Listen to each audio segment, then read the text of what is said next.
يوم لا ينفع مال ولا بنون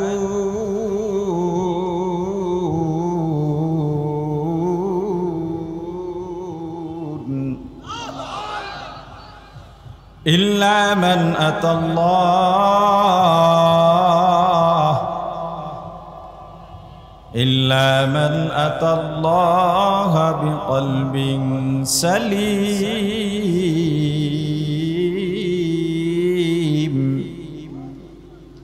لا ينفع কিয়ামতের ময়দানে কোনো উপকারে আসবে না কি মালুন দুনিয়ার মাল দৌলত যশ খ্যাতি সম্মান বংশ মর্যাদা প্রতিপত্তি কোনো উপকারে আসবে না ওয়ালা বানুন দুনিয়ার সন্তান সন্ততি নেতা নেত্রী প্রভাব প্রতিপত্তি কিয়ামতের ময়দানে কোনো উপকারে আসবে না ধলা মানুষও উপকারে আসবে না চামড়া সাদা হলেও লাভ নাই ধনী হলেও লাভ নাই প্রেসিডেন্ট হলেও লাভ নাই কিয়ামতের ময়দানে আল্লাহর কাছে এগুলো কোনো ধর্তব্য হবে না কিয়ামতের ময়দানে লাভ কি হবে আল্লাহ বলেন ইল্লা মান আতাল্লাহ যারা আমি আল্লাহর কাছে আসবে কি নিয়া বিকলবিন সালিম পরিশুদ্ধ কলব নিয়া পরিচ্ছন্ন কলব নিয়া দুনিয়ায় যারা চামড়া নিয়া হানাহানি করে রং নিয়া হানাহানি করে বর্ণবাদ দুনিয়ায় যারা সম্পদের উপরে মানুষের মূল্যায়ন নির্ধারণ করে বুঝতে হবে যেই জমানায় চামড়ার উপরে মূল্য নির্ধারণ হয় ক্ষমতার উপরে মূল্যায়ন নির্ধারণ হয় শক্তি আর ক্ষমতা টাকা পয়সা প্রতিপত্তির উপরে মূল্য নির্ধারণ হয় বুঝতে হবে ওই দেশে ইনসাফ বৈশিষ্ট্য নাই রাসূলকে ভালোবাসো রাসূলকে নিজের রাসূলকেই তো নিজে চিনলা না এখন পর্যন্ত রাসূলের নাম নেওয়ার মতো সুন্দর করে রাসূলের নাম নেবে এমন উম্মতের সংখ্যাও কম অথচ তোমার নেতা কেমন তুমি জানো নেতার রেজিগনেশন যত লকবাল কাব আছে ওগুলো তুমি সুন্দর করে দিতে পারো আমার রাসূলের নাম সংক্ষিপ্ত দরুদ সুন্দর করে বলতে পারো না হে উম্মত বলো বছরে তুমি কতবার রাসূলের উপরে দরুদ পড়েছো দৈনিক কতবার নিয়ম করে তুমি রাসূলের উপরে দরুদ পড়ো হিসাব করলে দেখবা যখন তুমি জুমায় যাও ওয়াজের মাঠে বসো তখন উলামায়ে কেরাম খুতবার পরে যে দরুদ পড়তে বলেন ওই সময়ও পড়ো বেশি পড়ো না যদি হুজুর রাগ চাপ দেন তখন মিনমিনাইয়া বিড়বিড়াইয়া অল্প পড়ে তাও হক আদায় করে পড়ে না অথচ তুমি দাবি করো তুমি রাসূলের উম্মত রাসূলকে ভালোবাসো কিয়ামতের ময়দানে রাসূলের হাতে হাউজে কাউসারের পানি পান করবা আল্লাহর আরশের ছায়ার নিচে স্থানে দাঁড়াইবা তোমার চেয়ে বোকা দুনিয়ায় আর কেউ হতে পারে না যেই রাসূলকে নিয়ে তুমি গর্ব করতে পারো দুনিয়ার পুঁজিবাদী যারা বিশ্বাসী কুফরি গণতন্ত্রে যারা বিশ্বাসী ভোগ বিলাসে যারা বিশ্বাসী তারা মনে করে রাসূলের উম্মত আশিক রাসূল যারা রাসূলের উম্মত রাসূলের আদর্শ দুনিয়ায় প্রতিষ্ঠা করতে চায় দুনিয়ায় যারা ইসলামকে মানে উলামায়ে কেরাম ইসলাম পন্থীরা এই দেশের উপরে দুনিয়ার উপরে কোনো অবদান রাখে নাই তাদের ওই বুঝও নাই জ্ঞানও নাই রাষ্ট্র পরিচালনা করতে পারবে না অর্থনীতির কিছুই জানে না সমাজনীতি জানে না রাষ্ট্রনীতি জানে না পররাষ্ট্রনীতি জানে না তুমি তো তাদেরকে বুঝাইতে পারো তোমার কি অবদান ইসলামের কি অবদান মুসলমানের কি অবদান উলামায়ে কেরামের কি অবদান না তুমি এই ইতিহাসই জানো না তুমি যেই রাসূলের উম্মত সেই রাসূলের অবদান কি তাই তুমি জানো না যদি জানতা এই দুনিয়ার ভোগ বিলাসে বিশ্বাসীরা ইসলামের উপরে কথা বলার দুঃসাহস দেখাইতে পারতো না। আপনাদের মাঝে এমন কেউ আছেন যে কেউ কোনোদিন শুনেছেন কোন সন্তান বলেছে আমার মায়ের সঙ্গে আমার অনেক প্রেম? শুনেছেন? জোরে বলেন না। আমার বোনের সঙ্গে আমি প্রেম করি, এরকম শুনেছেন? আমার মেয়ের সঙ্গে আমার অনেক প্রেম, এটা শুনেছেন? আমার মায়ের সঙ্গে আমার অনেক ভালোবাসা, এটা বোনের সঙ্গে অনেক ভালোবাসা, এটা আমার মেয়েকে আমি অনেক ভালোবাসি, জীবন থেকেও ভালোবাসি, এটা প্রেম যদি পবিত্র হয় তো মায়ের সঙ্গে কেন বলতে রাজি না আপনি? বোনের সঙ্গে বলতে কেন রাজি না? প্রেম শব্দের আরবি হলো ইশকুন, আর ভালোবাসা শব্দের আরবি হলো হুব্বুন। ইশক আর হুব এই দুইটার তবকাই আলাদা, ব্যাখ্যাও আলাদা, বাস্তবতাও আলাদা। এখন আবার একটা বলতে পারেন যে আলেমদের মাঝে বা হুজুরদের মাঝেও তো অনেকে বলে আল্লাহ প্রেম, রাসূল প্রেম। হ্যাঁ বলে,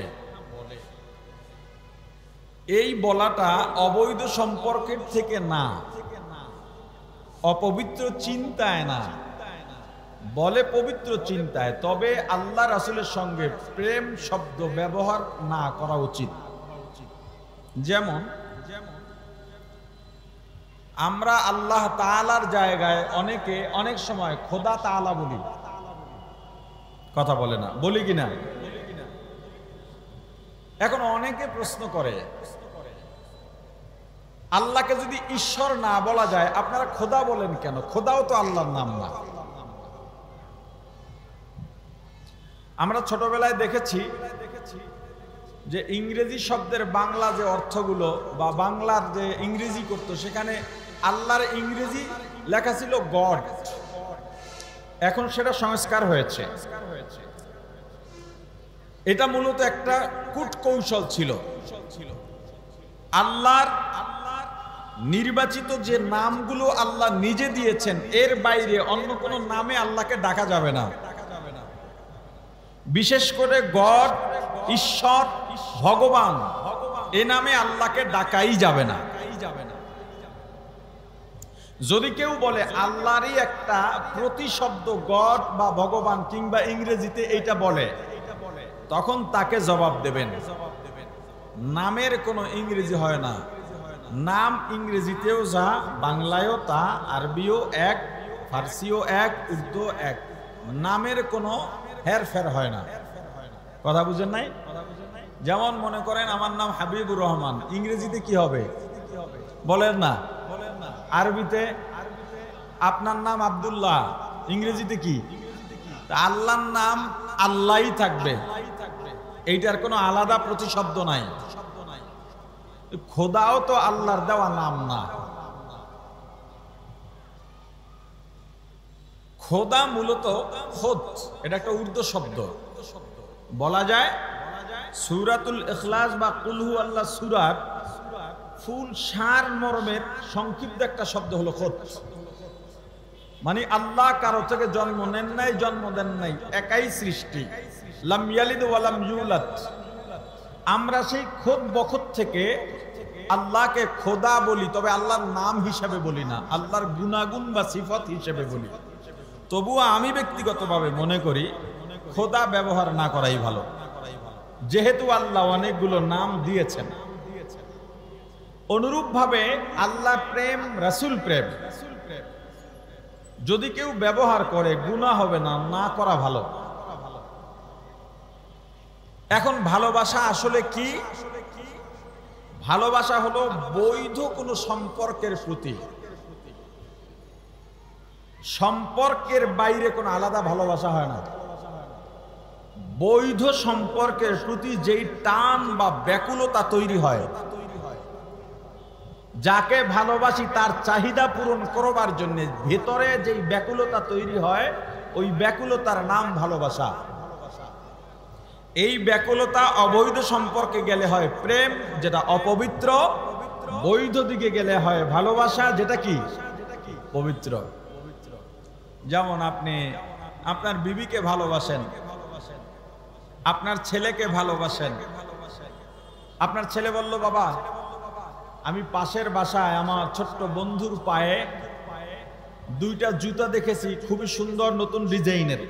4-5 বছরের ছেলে আপনাকে বলতেছে, কিংবা বন্ধুকে নিয়ে এসে দেখালো, এই যে জুতা আমার এইটা পছন্দ, এনে দাও। আপনি যদি বাবাই হয়ে থাকেন আর আপনার ভেতরে যদি সন্তানের জন্য ভালোবাসা থেকেই থাকে, আপনার ভেতরে একটা ব্যাকুলতা তৈরি হবে। তখন আমার ছেলে একটা আবদার করছে, এটা আমাকে পূরণ করতেই হবে। আপনি ধোলাইপাড় বাজারে গিয়ে জুতার দোকান তালাশ করতেছেন, দেখলেন ওই জুতা নাই, মোবাইলে ছবি তুলে এনেছেন, জিজ্ঞেস করতেছেন এই জুতা কোথায় পাওয়া যাবে, এই বাজারে না শনির একটা পাওয়া যাবে। গেলেন শনির একটা, সেখানেও নাই। ওরা বলে গুলিস্তান যেতে হবে, সিদ্দিক বাজার যেতে হবে। আপনি এই যে ঘুরতেছেন, এই যে ব্যাকুলতা, কেন? সন্তানের প্রতি ভালোবাসা, এজন্য নাকি অন্য কোনো কারণ আছে? আপনি বললেন আপনার বিবিকে ভালোবাসেন, কিন্তু 1 বছর হয়ে গেছে, আপনি একটা শাড়িও দিলেন না, 3 পিসও দিলেন না। বিবির কাপড় ময়লা হয়ে গেছে, নরম হয়ে গেছে, ছিঁড়ে গেছে। আপনি বলতেছেন না তোমারে ভালোবাসি।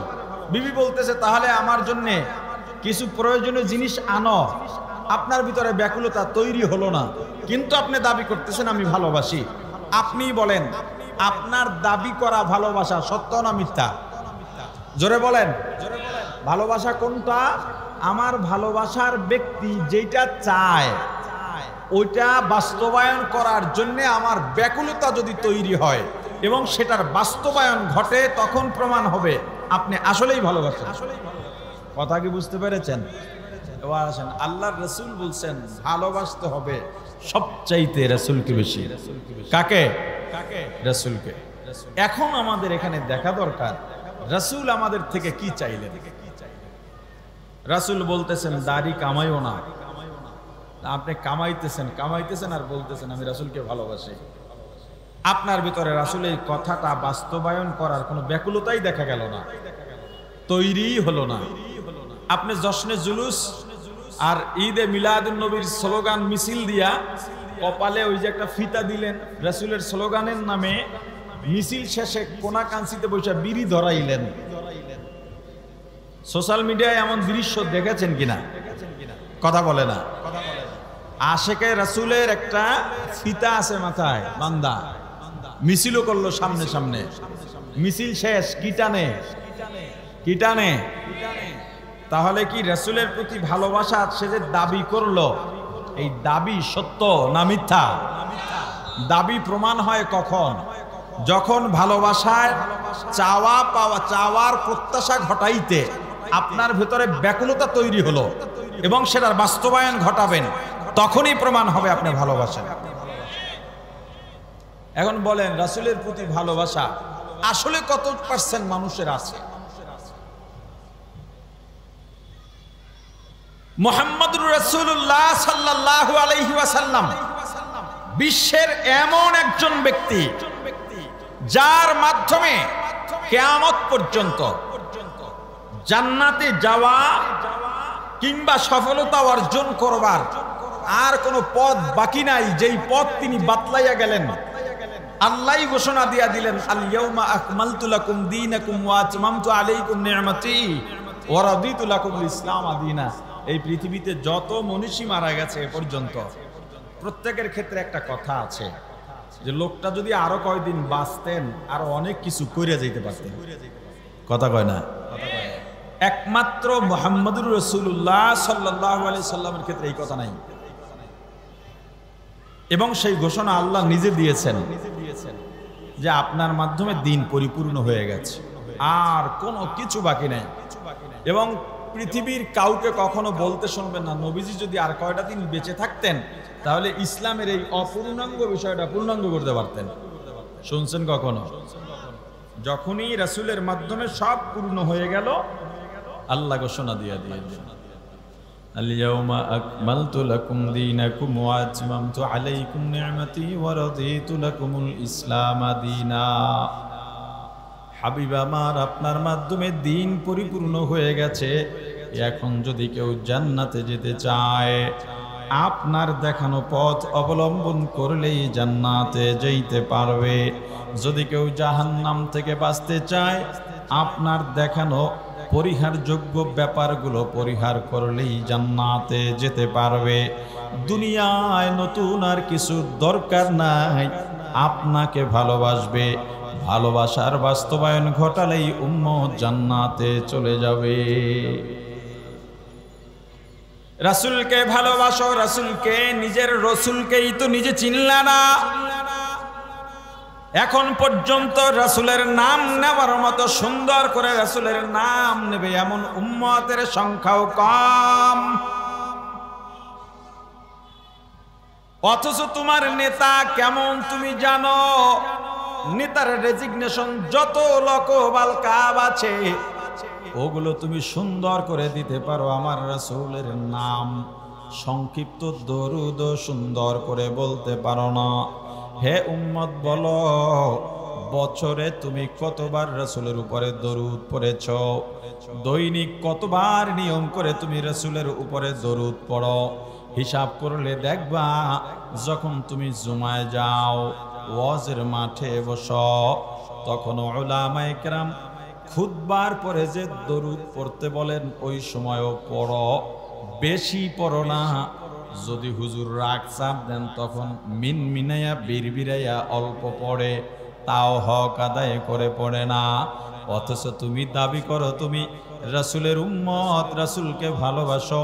কিয়ামতের ময়দানে রাসূলের হাতে হাউজে কাউসারের পানি পান করবা, আল্লাহর আরশের ছায়ার নিচে স্থানে দাঁড়াইবা। তোমার চেয়ে বোকা দুনিয়ায় আর কেউ হতে পারে না। যেই রাসূলকে নিয়ে তুমি গর্ব করতে পারো, দুনিয়ার পুঁজিবাদী যারা বিশ্বাসী, কুফরি গণতন্ত্রে যারা বিশ্বাসী, ভোগ বিলাসে যারা বিশ্বাসী, তারা মনে করে রাসূলের উম্মত, আশিক রাসূল যারা রাসূলের উম্মত, রাসূলের আদর্শ দুনিয়ায় প্রতিষ্ঠা করতে চায়, দুনিয়ায় যারা ইসলামকে মানে, উলামায়ে কেরাম, ইসলাম পন্থীরা এই দেশের উপরে, দুনিয়ার উপরে কোনো অবদান রাখে নাই। তাদের ওই বুঝও নাই, জ্ঞানও নাই, রাষ্ট্র পরিচালনা করতে পারবে না, অর্থনীতির কিছুই জানে না, সমাজনীতি জানে না, রাষ্ট্রনীতি জানে না, পররাষ্ট্রনীতি জানে না। তুমি তো তাদেরকে বুঝাইতে পারো তোমার কি অবদান, ইসলামের কি অবদান, মুসলমানের কি অবদান, উলামায়ে কেরামের কি অবদান। না, তুমি এই ইতিহাসই জানো না। তুমি যেই রাসূলের উম্মত, সেই রাসূলের অবদান কি তাই তুমি জানো না। যদি জানতা, এই দুনিয়ার ভোগ বিলাসে বিশ্বাসীরা ইসলামের উপরে কথা বলার দুঃসাহস দেখাইতে পারতো না। তুমি বয়ানই তৈরি করতে পারো নাই তোমার রাসূলকে নিয়ে, তোমার ইসলামকে নিয়ে তুমি বয়ানই তৈরি করতে পারো নাই। এই পৃথিবীর সভ্যতা রাসূলের হাত ধরে এসেছে, এই পৃথিবীর ইনসাফ ন্যায় বিচার রাসূলের হাত ধরে এসেছে। এই পৃথিবীর সব অধিকার, সব জনগোষ্ঠীর অধিকার, হানাহানি, মারামারি বন্ধের নীতিমালা, শান্তির বার্তা এসেছে আমার রাসূলের হাত ধরে। রাসূল দুনিয়াতে আসার আগে যেই যুগ ছিল, ওই যুগের নাম ছিল আইয়ামে জাহিলিয়া, বর্বর যুগ। ওই যুগে কি হতো? ওই যুগে নারীর কোনো সম্মান ছিল না, ইজ্জত ছিল না। যে কেউ নারীকে টান মেরে তার বিছানায় নিয়ে যেতে পারত। একটা সময় নারী এটা অপমানজনক একটা ব্যাপার হয়ে দাঁড়ালো, লজ্জাজনক ব্যাপার হয়ে দাঁড়ালো, এমন পর্যায়ে চলে গেল এখন কোন সংসারে মা বাবার ঔরস থেকে মেয়ে জন্ম নিলেই তাকে দাফন দিত, না হয় কতল করে ফেলতো। কেন? এটা অপমান। মেয়ে সন্তান হবে এটা অপমান। এজন্যে কন্যা সন্তান হলেই তাকে হয়তো জব করত, না হয় জীবন্তই দাফন করে দিত, যেন কেউ দেখতে না পারে। এই নারীর অধিকার আর সম্মান দিলেন মুহাম্মদুর রাসূলুল্লাহ। নবীজি এসেই বললেন, যার একজন কন্যা হবে, একটা মেয়ে হবে, তার জন্য একটা জান্নাত। যার দুইজন মেয়ে হবে, তার জন্য দুইটা জান্নাত। যার তিনজন মেয়ে হবে, তার জন্য তিনটা জান্নাত। আরো বলে দিলেন, قال النبي صلى الله عليه وسلم الجنة تحت أقدام الأمهات أو كما قال النبي عليه الصلاة والسلام। হে পুরুষ জাতি শোনো, নারীদের পায়ের নিচে তোমাদের জান্নাত। অতএব নারীদের সাথে সুন্দর ব্যবহার করো, তাদেরকে সম্মান করো, অপমান করবা না। এমনকি স্বামীদেরকে আল্লাহ রাসূল বলেছেন, স্বামীর দল, তোমার বিবি যদি বারবার অন্যায় করে তবুও তার গায়ে হাত তোলা যাবে না। তালাকের বিধান রাখা আছে, শাস্তির বিধান অন্যভাবে রাখা আছে, তবুও তার গায়ে হাত তোলা যাবে না, অত্যাচার করা যাবে না, রক্ত বের করা যাবে না। আমার রাসূল দুনিয়াতে এলেন, এসেই নারীর অধিকার দিলেন, সম্মান দিলেন। এ পুরুষ জাতিরা, নারীদের পায়ের নিচে তোমাদের জান্নাত। প্রশ্ন করবেন, হাদিসের মধ্যে তো নারীদের পায়ের নিচে পুরুষের জান্নাতের কথা বলা হয় নাই। সন্তানের বেহেশত বা জান্নাত মায়ের পায়ের নিচে। আমাকে বলেন, কোন মা নারী ছাড়া নাকি? কথা কয় না, কোন মা নারী ছাড়া? তাহলে পুরুষের পায়ের নিচে তো আর জান্নাত যাওয়ার সুযোগই নাই। কথা কয় না। মায়ের সন্তান যদি মেয়ে হয়, ওই মেয়েও আবার মা হবে, ঠিক নেই? তাহলে কোন মাই কিনা কি ছাড়া না, নারী ছাড়া না।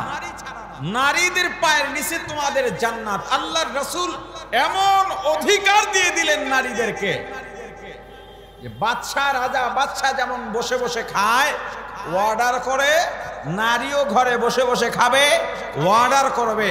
শ্রম তার থেকে নিতে পারবা না, রাস্তায় নামাইয়া মাটি কাটাইতে পারবা না, ইট ভাঙ্গাইতে পারবা না, শ্রমের কাজ করাইতে পারবা না।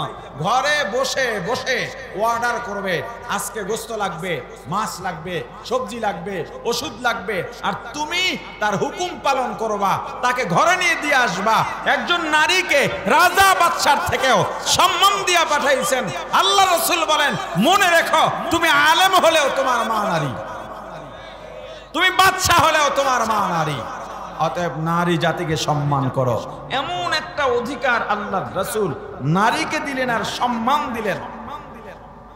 জাহিলি যুগে যেখানে কন্যা সন্তান হলে জব করে দেওয়া হতো, দাফন করে দেওয়া হতো, রাসূলের যুগে 16-17 বছরের রূপবতী সুন্দরী যুবতী আমাবস্যার অন্ধকার রাতে একা হাঁটলেও ইজ্জত। তাহলে নারীদের নিয়ে আমাদের অবদান কি, এর একটা বয়ান দাঁড়িয়ে গেল যে নারীদের সম্মান আর ইজ্জত শুরু হয়েছে আমার রাসূলের হাত ধরে। এবং রাসূলের ধর্ম কি? আরে কথা বলে না, রাসূলের ধর্ম কি? আল্লাহ রাসূল বিদায়ী ভাষণে কোন ধর্ম রেখে গেলেন?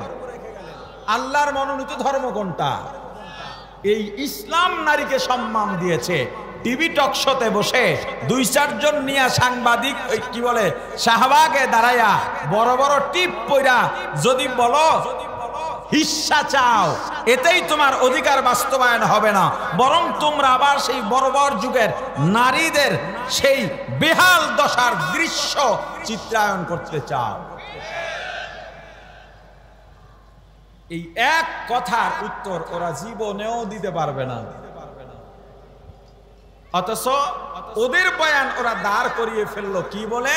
হুজুররা নারীদের অধিকার দিচ্ছে না, নারীদেরকে ঘরে আটকে রাখতেছে।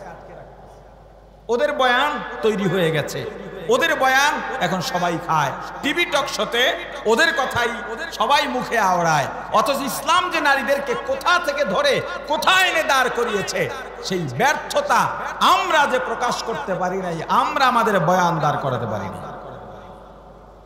খতিব সাহেবরা, ওয়াইজিন ইকরাম, আপনারা মসজিদে ওয়াজের ময়দানে কঠোরভাবে এখন থেকে ইসলামের অবদানগুলো তুলে ধরেন, ইসলামী খেলাফত শাসন আমলগুলোকে তুলে ধরেন।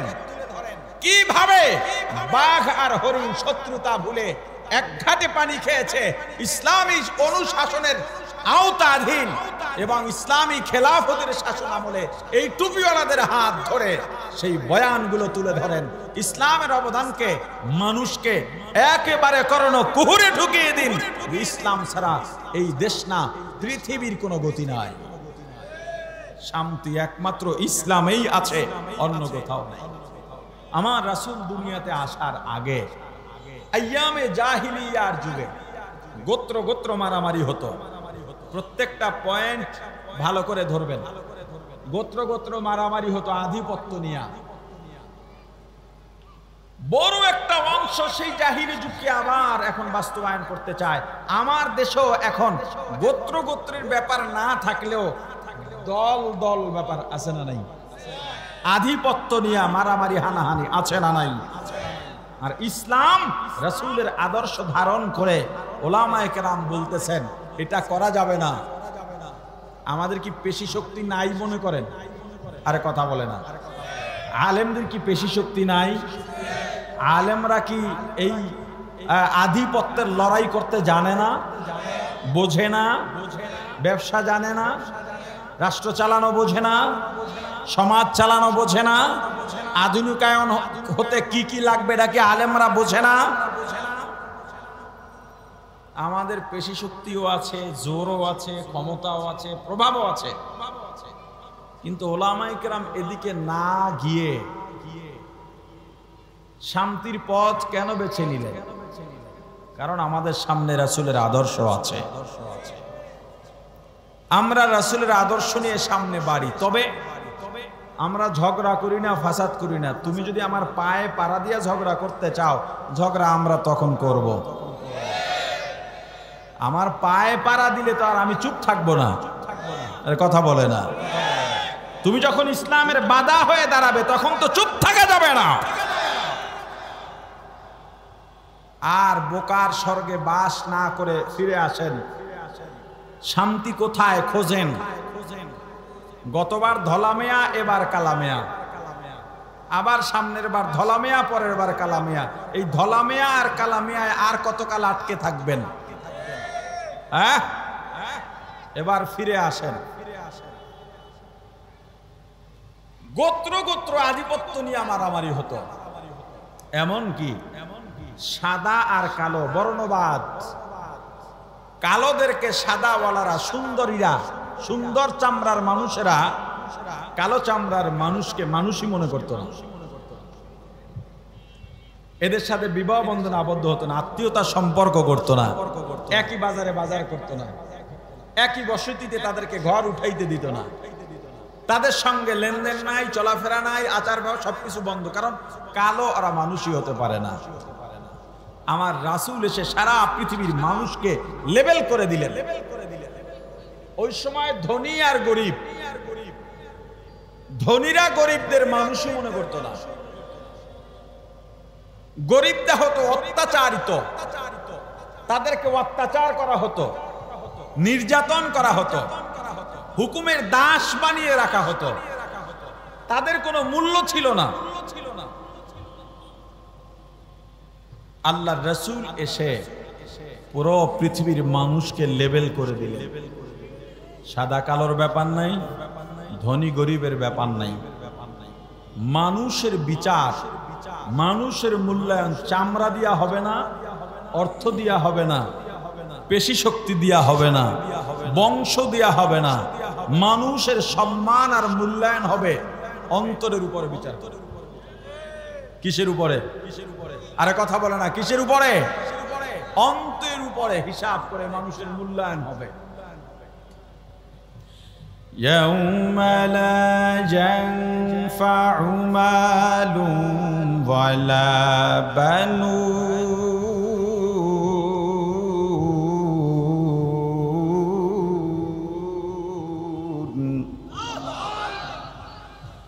ইল্লা মান আতাল্লাহ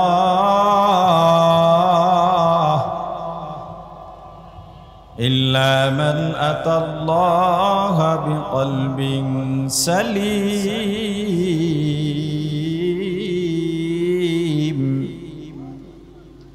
লা ইয়ানফা, কিয়ামতের ময়দানে কোনো উপকারে আসবে না। কি মালুন, দুনিয়ার মাল দৌলত, যশ খ্যাতি সম্মান বংশ মর্যাদা প্রতিপত্তি কোনো উপকারে আসবে না। ওয়ালা বানুন, দুনিয়ার সন্তান সন্ততি নেতা নেত্রী প্রভাব প্রতিপত্তি কিয়ামতের ময়দানে কোনো উপকারে আসবে না। ধলা মানুষও উপকারে আসবে না। চামড়া সাদা হলেও লাভ নাই, ধনী হলেও লাভ নাই, প্রেসিডেন্ট হলেও লাভ নাই। কিয়ামতের ময়দানে আল্লাহর কাছে এগুলো কোনো ধর্তব্য হবে না। কিয়ামতের ময়দানে লাভ কি হবে? আল্লাহ বলেন ইল্লা মান আতাল্লাহ, যারা আমি আল্লাহর কাছে আসবে কি নিয়া? বিকলবিন সালিম, পরিশুদ্ধ কলব নিয়া, পরিচ্ছন্ন কলব নিয়া। দুনিয়ায় যারা চামড়া নিয়া হানাহানি করে, রং নিয়া হানাহানি করে, বর্ণবাদ, দুনিয়ায় যারা সম্পদের উপরে মানুষের মূল্যায়ন নির্ধারণ করে, বুঝতে হবে যেই জমানায় চামড়ার উপরে মূল্য নির্ধারণ হয়, ক্ষমতার উপরে মূল্যায়ন নির্ধারণ হয়। শক্তি আর ক্ষমতা, টাকা পয়সা প্রতিপত্তির উপরে মূল্য নির্ধারণ হয়, বুঝতে হবে ওই দেশে ইনসাফ বৈশিষ্ট্য নাই। ইনসাফ যে দেশে থাকবে সেই দেশে টাকা পয়সা দিয়া বিচার হবে না। একজন ব্যক্তি এক দরবেশের সাথে, দরবেশ সফর করেন বিভিন্ন রাষ্ট্রে। তো এক ভক্ত গিয়া বলল, হুজুর আমি আপনার সঙ্গে যেতে চাই। না বাবা, তুমি আমার সাথে যেতে পারবা না, তুমি ধৈর্য কুলাবা না। না হুজুর আমি পারবো। তো গেল, এক দেশে গিয়া দেখে তেলের দামও যা, ঘিয়ের দামও তা। ভক্ত বলল যে হুজুর আমি এই দেশে থাকবো। কেন? কয় ঘি আর তেল যেহেতু একই দাম, আমি ঘি খাবো। হুজুর বললেন না রে বাবা, যেই দেশে ঘি আর তেলের দাম এক হয় ওই দেশে ইনসাফ নাই। ভক্ত আর মানলো না, ভক্ত থেকে গেল, হুজুর চলে গেলেন। বহুদিন পর একটা দুর্ঘটনা ঘটলো, বিল্ডিং এর ওয়াল ভেঙে একজন মানুষ মারা গেছে। বিচার বসলো, বিল্ডিং কার তাকে ডাকো। ডাকা হলো, তোমার দোষ, তোমার বিল্ডিং ভেঙে পড়লো কেন? তোমার এখন সাজা হবে কি? খুনের বদলে খুন, অর্থাৎ মৃত্যুর বদলে মৃত্যু। বাড়িওয়ালা বলল, কাজী সাহেব আমার কোনো দোষ নাই। তাহলে দোষ কার? বলে বিল্ডিং যে বানাইছে তা, মিস্ত্রির। ডাকো রাজমিস্ত্রিকে। রাজমিস্ত্রিকে ডাকলো। তুমি সিমেন্ট বালির হেরফের দিলা কেন? যার জন্যে ওয়াল দুর্বল হয়েছে, ভেঙে পড়ছে। আমার দোষ নাই। তো দোষ কার? দোষ হলো অমুক নারীর, যেই নারী বিভিন্ন আকর্ষণীয় জেওর অলংকার পরে আমাদের সামনে থেকে ঝনঝনানি আওয়াজ দিয়া হেঁটে গেছে, আমরা তার দিকে নজর দিছি। এই সময় বালু আর সিমেন্টের কম্বিনেশন ঠিকভাবে হয় নাই।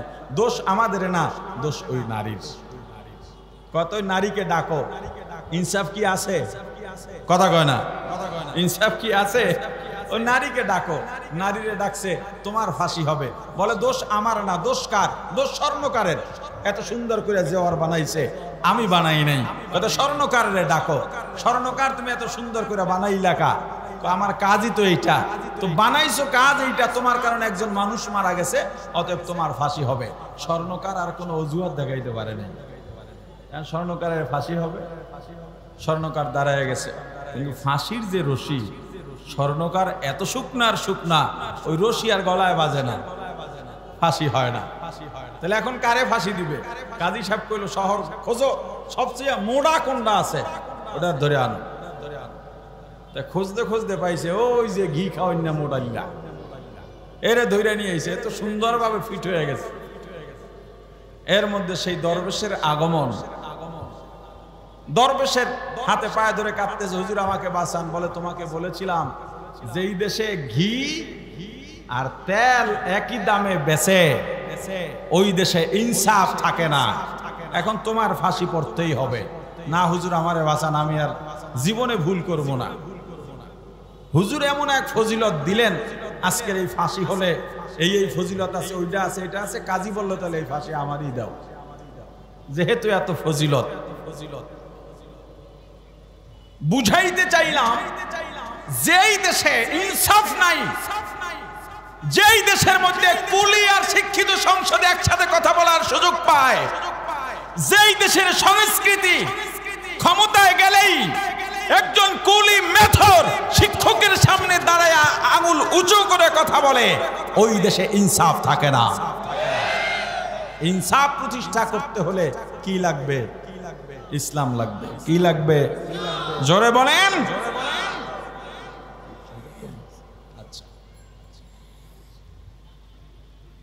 হ্যাঁ, আল্লাহ রাসূল এসে সারা পৃথিবীর মানুষকে লেবেল করে দিলেন, এমন ভাবে করলেন যে কালো আর ধলার তো ব্যবধান নাই। পৃথিবীর বলতে গেলে শ্রেষ্ঠ কালো ব্যক্তি ছিলেন হযরত বেলাল। মানুষ যতই কালো হোক হাতের তালু সাদা থাকে, হযরত বেলাল রাদিয়াল্লাহু তাআলা আনহুর হাতের তালুও কালো ছিল, কিন্তু জান্নাতে সবচেয়ে মর্যাদাবান হবেন তিনি। قال النبي صلى الله عليه وسلم المؤذنون أطوال الناس أعناقا يوم القيامة أو كما قال النبي عليه الصلاة والسلام আমার রাসূল বলেছেন, মুয়াজ্জিন যারা নামাজের জন্য ডাকে এদের মর্যাদা কিয়ামতের ময়দানে সবার থেকে উঁচা হবে।